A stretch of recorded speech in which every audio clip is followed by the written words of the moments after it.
friends out there, welcome to yet another edition of the series Who is He? What is it? Where I seek to explain certain confusing things about the Catholic Church to Catholics and non-Catholics alike. In today's episode and in subsequent episodes, we shall look at certain things you must not miss anytime you enter a typical Catholic church. And today we shall be looking at the altar. Now, the altar is that table-like structure that stands right in the middle of the sanctuary anytime you enter a Catholic church building. As such, it occupies the most prominent position in any Catholic edifice. The altar can be made of wood when it is meant to be temporary. It can also be made of stone when it is meant to be permanent. Additionally, because it represents Christ, no crack is to be found in the altar or on the altar. This is to fulfill the words of scripture in John chapter 19 verse 36, which says of Christ, "Not one of his bones shall be broken." In the Catholic Church, the sacrifice of the Mass is offered on the altar. This makes it one of the holiest things in the church. Priests are required to kiss the altar anytime they celebrate Mass, that is, before and after the celebration of the Holy Mass. Additionally, Catholics are also required to bow to the altar anytime they are crossing from one end of the church to the other end, all in reverence of Christ, whom the altar represents. The idea of an altar evolved from the Old Testament.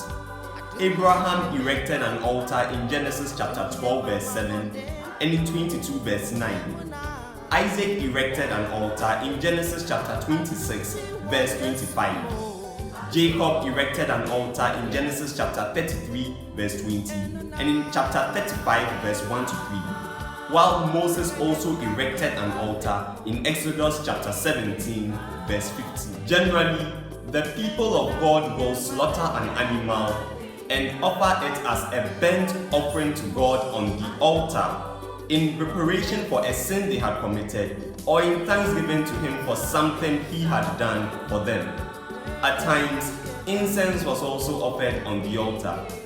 In fact, altars were so important that the temple in Jerusalem was designed to have an altar right in the sanctuary.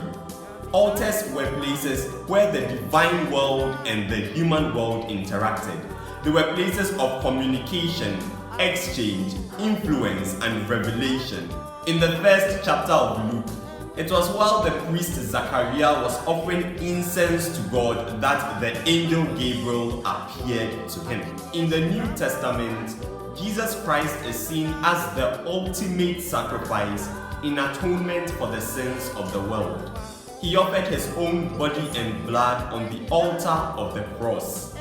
At the Last Supper, he instituted this in bread and wine. And so today, priests all over the world offer that sacrifice of bread and wine upon the altar. That altar which the Catechism of the Catholic Church aptly refers to as the Lord's Cross. Never forget to make a gentle bow to the altar when you enter any Catholic church. We meet again next week. Remain blessed. Bye.